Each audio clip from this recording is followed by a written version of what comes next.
अगले प्रश्न पे चलेंगे। इसके पहले कुछ चीजें जान लें।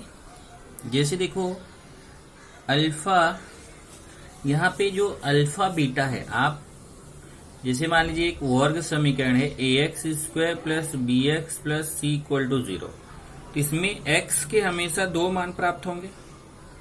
तो मान लो एक मान अल्फा है और दूसरा मान बीटा है, ऐसे दो मान प्राप्त होते हैं। तो इनके बीच संबंध का आपको बहुत सारा सूत्र बताया गया। एक बताया गया alpha plus beta minus b बटे ए, मतलब मूलों का योगफल, और अल्फा इंटू बीटा, अल्फा गुणे बीटा क्या होता है सी बटे ए, ये तो आपको मालूम है। और साथ ही आपको ये भी मालूम है कि अगर ये अल्फा प्लस बीटा और अल्फा बीटा मालूम है तो वर्ग समीकरण बना सकते हैं x² minus alpha plus beta x plus alpha beta equal to 0। ये वर्ग समीकरण बना सकते हैं अगर हमें मूल पता हो। उसके बाद यहाँ अल्फा बीटा में कुछ सूत्र भी मैंने आपको लिखाए थे, वो आपने याद किए होंगे। और वो सूत्र जैसे आपको एक बताया होगा alpha minus beta whole square equal to alpha plus beta whole square minus 4 alpha beta. देखिए ये सूत्र आपको बताया होगा, आपको ये सूत्र बताया होगा alpha minus beta, alpha plus beta whole square equal to alpha minus beta whole square plus 4 alpha beta. और आपको सूत्र बताया होगा alpha minus beta cube equal to alpha cube minus beta cube minus 3 alpha beta alpha minus beta.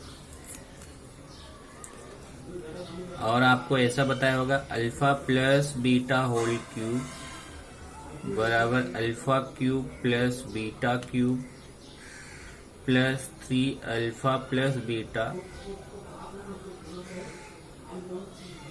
बराबर।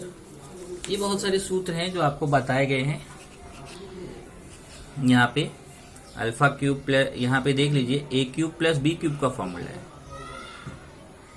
बराबर कि नहीं, ए cube plus B cube का, ए प्लस बी होल क्यूब का, बराबर।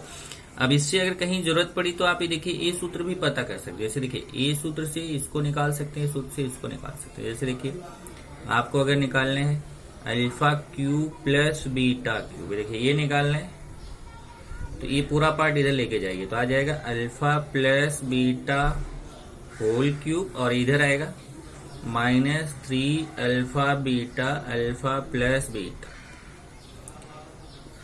ऐसे ये देखिए ये निकालना है तो ये भी निकाल सकते हो आप।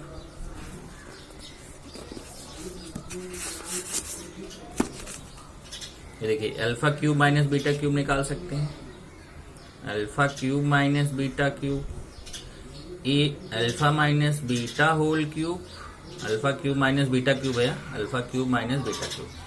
तो ये देखिए अल्फा माइनस बीटा क्यूब और ये जो माइनस 3 अल्फा माइनस बीटा इधर आके प्लस हो जाएगा, plus 3 alpha beta alpha plus beta.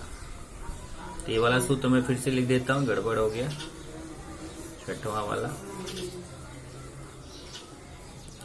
क्या है, alpha cube minus beta cube equal to alpha minus beta whole cube plus 3 alpha beta alpha plus beta. Alpha minus beta, यहाँ पे plus नहीं minus beta. तो ये सब सूत्र हैं जो आपको लिखाए गए हैं, कुछ लिखाए गए होंगे कुछ नहीं, जैसे और भी हैं, बहुत सारे हैं। ये सब आपको जितना प्रैक्टिस करेंगे उतना आपको आएगा। Alpha square plus beta square equal to alpha plus beta whole square minus 2 alpha beta, ये भी लिखाया गया। तो कुछ लिखाए गए होंगे कुछ नहीं, तो आपको जैसे जैसे जरूरत पड़ेगी आप जितना प्रैक्टिस करोगे उतना आपको ज्यादा से ज्यादा फॉर्मूला मिलेगा। ये सब फॉर्मूले आपको याद कर लेने चाहिए, सब एक दूसरे से ही बने हुए हैं।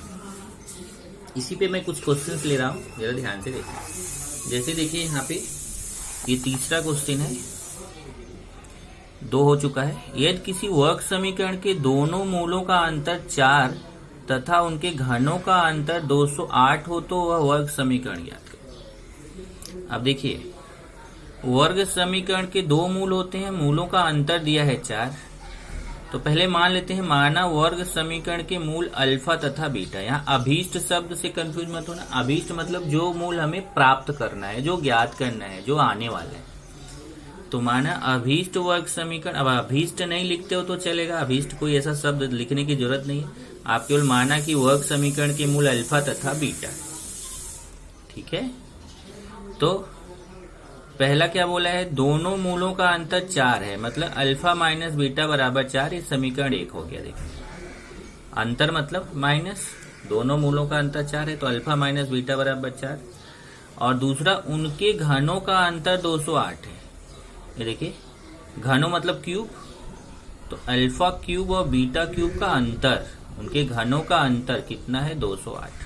तो दो शर्त है, दोनों शर्त ध्यान से देखिए। पहली शर्त से, अब यहाँ सिस्टमेटिक ऐसा लिखे तो अच्छा रहता है, पर ये भी सही है कि पहली शर्त से alpha minus beta equal to 4, मूलों का अंतर 4 है इसलिए alpha minus beta equal to 4, समीकरण 1। और घनों का अंतर 208 है, मतलब alpha cube minus beta cube 208। घन समझ रहे हैं, घन मतलब क्यूब, क्यूब का अंतर, तो क्यूब का माइनस। ये दो समीकरण बन गया। अब हमें वर्ग समीकरण प्राप्त करना है, तो वर्ग समीकरण प्राप्त करने के लिए देखिए, वर्ग समीकरण का ये सूत्र होता है x square minus alpha plus beta, x square minus alpha plus beta x plus alpha beta equal to 0। तो ये सूत्र में आप देखेंगे तो हमें अल्फा प्लस बीटा और अल्फा बीटा चाहिए, तो हम इनकी सहायता से ये दोनों मान निकालेंगे, अल्फा प्लस बीटा और अल्फा बीटा का मान निकालेंगे। और जब ये दोनों मान मिल जाएंगे तो इस वर्ग समीकरण में रख देंगे तो हमारा उत्तर आ जाएगा। सबसे बड़ी जरूरत है हमें अल्फा प्लस बीटा और अल्फा बीटा का मान निकालना। चलिए देखते हैं। ये देखिए, सूत्र लगाया, alpha minus beta cube whole cube equal to alpha cube minus beta cube minus 3 alpha beta, alpha minus beta.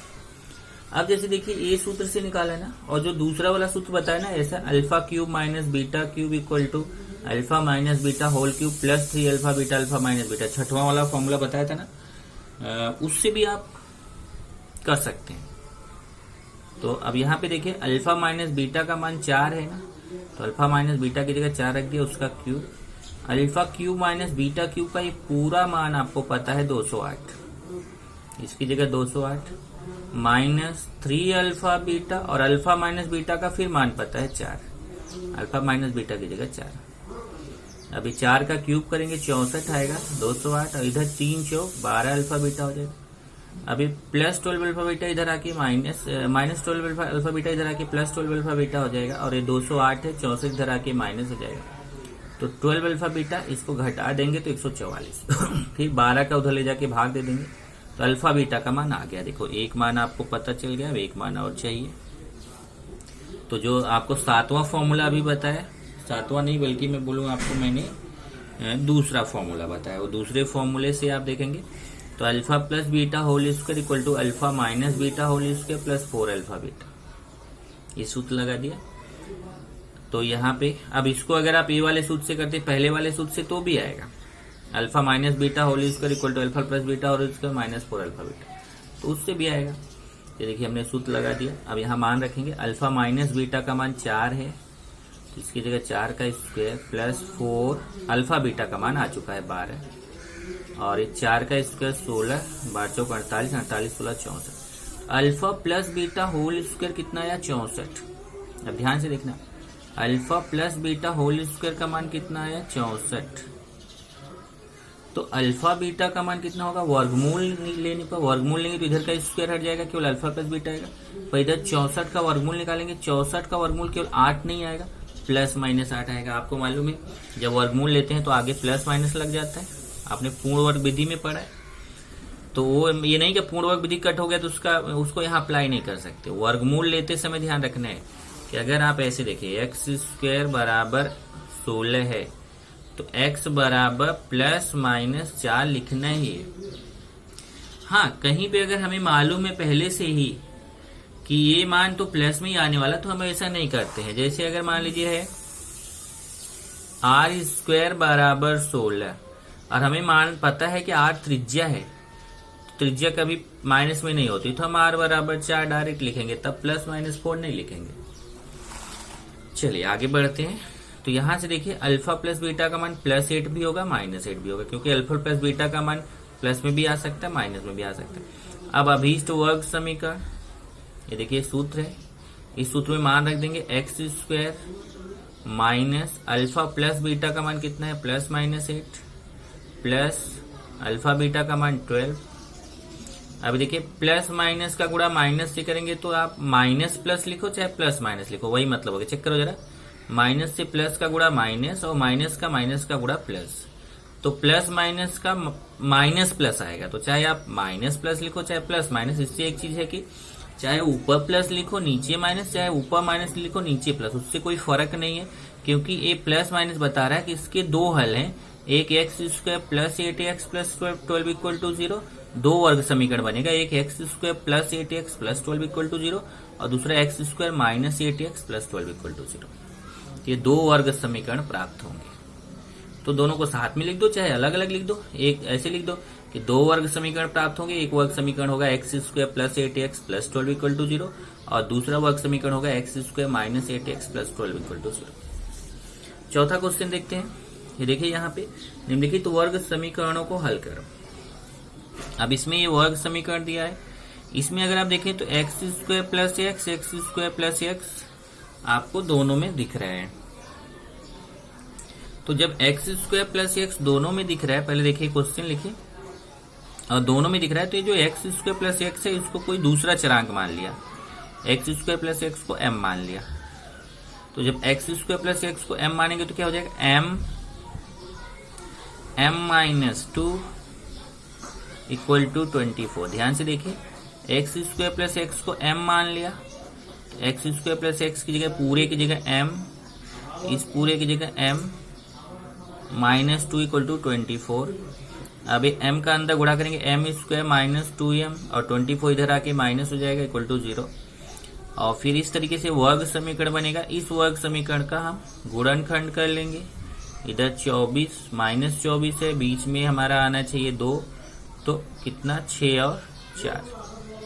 बड़ी संख्या के सामने बीच वाला चिन्ह माइनस, छोटी संख्या के सामने माइनस का गुणा प्लस, तो -6 और +4 आया, तो इधर m² -6m + 4m -24 = 0। दो को साथ लेके यहाँ कॉमन ले लिया, इसमें m कॉमन आएगा, यहाँ 4 कॉमन आएगा, यहाँ देखिए m कॉमन ले लिया, यहाँ 4, फिर m-6 कॉमन, तो m + 4 आएगा। एक बार इसको 0 करो, एक बार इसको।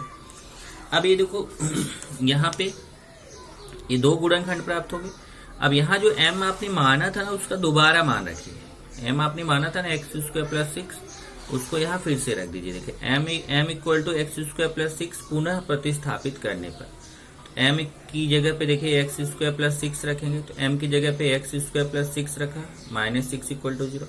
यहाँ पे भी वही m की जगह पे फिर वही रखेंगे x² + x, तो m की जगह पे x² + x और +4 = 0। चेक कर लीजिए, जब ये गुणनखंड हो जाएगा तब आप m का मान पुनः प्रतिस्थापित कर दीजिए। m का मान x² + x है, तो m की जगह x² + x, m की जगह x² + x। अब ये फिर से वर्ग समीकरण बन गया, फिर इसका गुणनखंड कर लिया और ये भी दूसरा वर्ग समीकरण बन गया, इसका भी। अब ध्यान से समझना, इसका गुणनखंड हो रहा है। यहाँ पे दो ऐसी संख्या आपको मिल रही है, ऐसे -6, दो ऐसी संख्या गुणा करने पे 6, जोड़ने या घटाने पे 1, तो आपको मिल रहा है 3 और 2। पर यहाँ आप देखेंगे तो ये 4 है और इधर 1 है।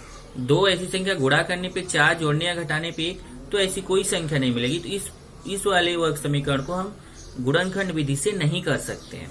ये देखिए, इसको हमने गुणनखंड विधि से कर लिया इस वर्ग समीकरण को, पर इस वर्ग समीकरण को हम गुणनखंड विधि से नहीं कर सकते हैं, तो हमें कौन सी विधि लगानी पड़ेगी? सूत्र विधि। अब यहाँ पे भी ध्यान देना, जब आप सूत्र विधि लगाने गए तो जब आपने b² - 4ac का मान निकाला तो माइनस में आ गया। तुलना करेंगे, a का मान 1, b का 1, c का 4, फिर b² - 4ac का मान माइनस में आ गया, जो कि 0 से छोटा है। और आप जानते हैं कि अगर b² - 4ac का मान छोटा है, 0 आता है, तो उस वर्ग समीकरण के मूल वास्तविक नहीं होते हैं। इस वाले वर्ग समीकरण के मूल वास्तविक नहीं है, मतलब इसको हल नहीं कर सकते हैं। तो फिर हमारा उत्तर यही आएगा, -3 और 2। अगर मान लीजिए कि इसको हम हल कर लेते और यहाँ पे भी 2 मान आ जाता तो हम यहाँ 4 मान बताते, इसके भी 2 मान बता देते, इसके भी 2 मान बता देते, और जो दिया गया वर्ग समीकरण है उसके कितने मान आ जाते, 4 मान आ जाते। ठीक है, तो वो आपको ध्यान रखना। अब आप पूछोगे कि वर्ग समीकरण के 4 मान कैसे, तो यहाँ ये वर्ग समीकरण नहीं है। अगर आप देखोगे तो वर्ग समीकरण जैसा बाद में बनता है, पहले इसका गुणा करोगे तो x घाते 4 आएगा।